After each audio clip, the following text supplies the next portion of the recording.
Strategy क्या है, इसके ऊपर कोई बात नहीं कर रहा. हम जीत जाएंगे इंशाल्लाह क्योंकि पीछे मस्जिद है. कोई सेंस है इस बात में? पाकिस्तान में सेंस वैसे ही नहीं है सर. मुझे तो नहीं, देखो I am very used to, क्योंकि मैं पाकिस्तान को बड़ा क्लोजली फॉलो करता हूं. जी. तो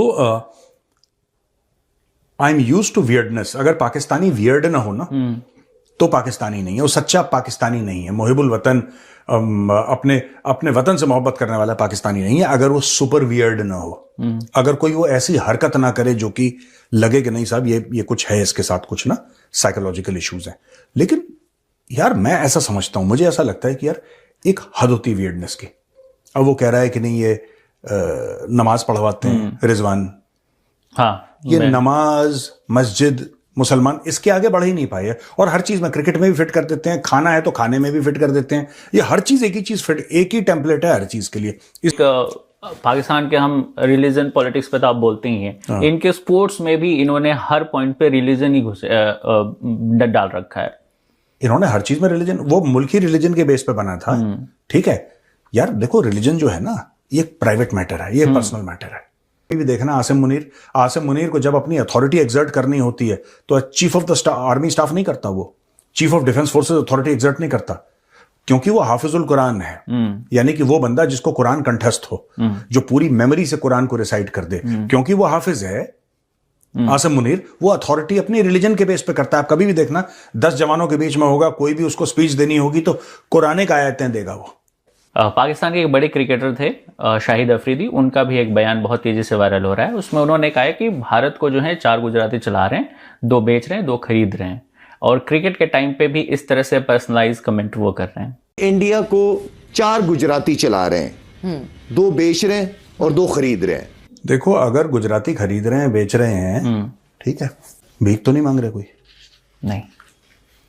तो वही चीज है कि शाहिद अफरीदी को इस चीज का लग रहा है कि 2 बेच रहे हैं 2 खरीद रहे हैं, या जो भी वो पर मांगता है आर्मी चीफ होके. इसने 4 चमाटे शहबाज शरीफ के गाल पे नहीं मारे कि हर जगह जाके भीख मांगता है. तो उनको ऐसा लगता है, देखो जिस आदमी को हराम की लग जाए, जैसे शाहिद अफरीदी को लग गई है, उसको हराम की लग गई है शाहिद अफरीदी को, वो कभी अप्रिशिएट करेगा ही नहीं कि कोई बंदा इंडस्ट्री खोल रहा है, किसी का पेट्रोकेमिकल का काम है. कोई तो स्टोरी ये है कि जिस कौम को एक बार जबान पे किसी के हराम का टेस्ट लग गया ना, वो पसीना नहीं बहा सकता. तो जो ऊंची आवाज में भीख मांग लेगा, जो सबसे ज्यादा नोट ले आएगा, वो वजीर आजम बना देंगे उसको. बांग्लादेश बातचीत कर लेता, ठीक है, ये सब वो गलत है. और इसमें तो हम खुद बोल रहे हैं यार कि बीसीसीआई की बेवकूफी है. मुस्तफिजुर रहमान वाला पूरा जो मामला है, that is the BCCI fault. ये गधे हैं बीसीसीआई वाले, इनको करना नहीं चाहिए था ये सब. देता मत करो, तुम डफली ले आओ, तुम प्रोटेस्ट करो. और बांग्लादेशी खुश हो गए क्योंकि वहां पे भी नेशनल प्रोफेशन, जैसे यहां पे बेगिंग है वहां पे प्रोटेस्टिंग है भाइयों का. वो डफली लेके प्रोटेस्ट करना शुरू हो गए. ये दे दो. पाकिस्तानी फौजी को आपने $300-400 दिए, $200 दिए, $100 भी दिए. आप उसको बैठाओ टेलीविजन के स्क्रीन पे, भर भर के पाकिस्तान को, जिन्ना को और पाकिस्तानी फौज को और पाकिस्तानी कौम को भर भर के गालियां दो आधे घंटे, जब वो जवाब भर के मीडिया में हो रही है. और क्या आप जानते हैं, दुनिया भर के किसी भी मीडिया के किसी भी पत्रकार ने जेफरी एप्स्टीन को जायज ठहराने की कोशिश नहीं की, मगर भारतीय मीडिया से जो एक क्लिप सामने उभर कर आ रही है, और सिर्फ एक कार्यक्रम नहीं, 2 क्लिप सामने उभर कर आ रही हैं, जहां गौतम अडानी के न्यूज चैनल एनडीटीवी की पत्रकार यह कह रही कि भाई जेफरी एप्स्टीन के तो 2 चेहरे थे. एक तरफ वो यौन दुराचारी था, मगर दूसरी तरफ वो पावर ब्रोकर था, सत्ता से बेहद करीब था.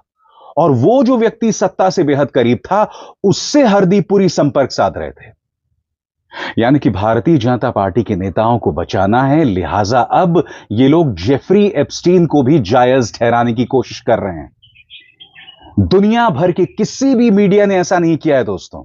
बीजेपी को बचाना है, इसलिए जेफरी एप्स्टीन भी अब जायज है. मैं आपको सुनाने वाला हूं कि एनडीटीवी की पत्रकार ने 1 नहीं 2 बार क्या कहा, उसकी चर्चा कुछ देर बाद. मगर मैं अब आपसे एक सवाल पूछना चाहता हूं. अगर आपको पता चल जाए एक व्यक्ति अपराधी है, एक व्यक्ति यौन दुराचारी है, रेपिस्ट है, करप्ट है, क्रिमिनल है, मर्डरर है, तो क्या आप उसके साथ धंधा करेंगे? पूछने के बजाय अब जेफरी एप्स्टीन को जायज ठहराने की कोशिश गोदी मीडिया कर रहा है. एनडीटीवी में क्या हुआ, 1 नहीं 2 बार हुआ कुछ देर बाद, मगर चर्चा किया जाए यहां इस मोहतरमा की। दोस्तों, मैं बात कर रहा हूं आज तक न्यूज चैनल की, और आप जानते हैं आज तक न्यूज चैनल के कार्यक्रम ब्लैक एंड व्हाइट में क्या चर्चा हो रही है कि बाबर को लड़के पसंद थे, बाबर एक बाइसेक्सुअल था, लड़कियों से ज्यादा उसे लड़के पसंद थे। मैं आपसे पूछना चाहता हूं दोस्तों, इससे देश का क्या भला हो रहा है? इत्तेफाकन आपको याद होगा ये वही मोहतरमा थी जिन्होंने स्वतंत्रता दिवस की पूर्व संध्या पर एक कार्यक्रम किया था कि इस देश से इतने करोड़ मुसलमान पाकिस्तान चले गए और इतने करोड़ यहां बच गए। नतीजा यह हुआ था कि लखनऊ की एक अदालत ने उनके खिलाफ केस दर्ज करने का आदेश दे दिया था। इस तरह की, अगर आप सुनिए, बाबर समलैंगिक था, बाइसेक्सुअल था, क्या क्या नहीं था, इस पर चर्चा हो रही है। उसके लवर की चर्चा हो रही है जिसका नाम बाबरी था। मैं मजाक नहीं कर रहा हूं दोस्तों, सुनिए क्या हो रहा है आज तक में। खुद बाबर ने अपने ही बारे में बड़ी दिलचस्प बात लिखी है। बाबर ने अपनी आत्मकथा में लिखा है कि वो बाइसेक्सुअल था, महिलाओं के मुकाबले उसका झुकाव पुरुषों की तरफ ज्यादा था। जिस पुरुष को वो सबसे ज्यादा चाहता था उसका नाम था बाबरी। करने की, क्या इससे देश का कुछ भला हो रहा है? जाहिर सी बात है, एक प्रोपेगेंडा, एक जहरीला प्रोपेगेंडा है जिसे आगे बढ़ाना चाहते हैं, और उसके जरिए इनका निशाना कहीं और है। मैं फिर पूछना चाहता हूं कि बाबर समलैंगिक था, बाइसेक्सुअल था, या जो भी था, हेटेरोसेक्सुअल था, उससे इस देश का क्या फायदा हो रहा है? सबसे पहले सुनिए। Jeffrey Epstein was convicted of major crimes like pedophilia, of rape, raping underage girls, all of that. But the fact also is that he had a separate life. Professionally, he was a power broker. He used to introduce one person to the other. It was his job to keep track of what is happening in the corridors of power, and any mention by him of any individual doesn't mean that that individual naturally was going to his island or was involved in any kind of sexual crime. Bharatiya Janata party और गोदी media पत्रकार के बीच में एक जुगलबंदी चल रही है, और ये Power broker. It was literally his job. No, he was not a power broker. He was a pedophile. Sir, he was a pedophile. Also, who was a power broker. He was doing things on the side, but basically he was a power broker. He used to introduce. He was a pedophile. He was a rapist. He was a pedophile, rapist, power broker. But power broker. ऐसे तो वो power broking करके कमा रहा था ना. Don't let him go away. I am not letting him go away. He's dead anyway. Who am I to let him go away? The man is dead. इतनी serious debate हो रही थी दोस्तों, और ये हैं भाजपा की प्रवक्ता शाजिया इल्मी। मैं नहीं जानता हूं कि उस वक्त उन्हें किस बात की हंसी आ रही थी। अपने पूरे स्क्रीन पर देखिए, भाजपा प्रवक्ता शाजिया इल्मी की हंसी क्या बतलाती है, मैं आपसे समझना चाहता हूं।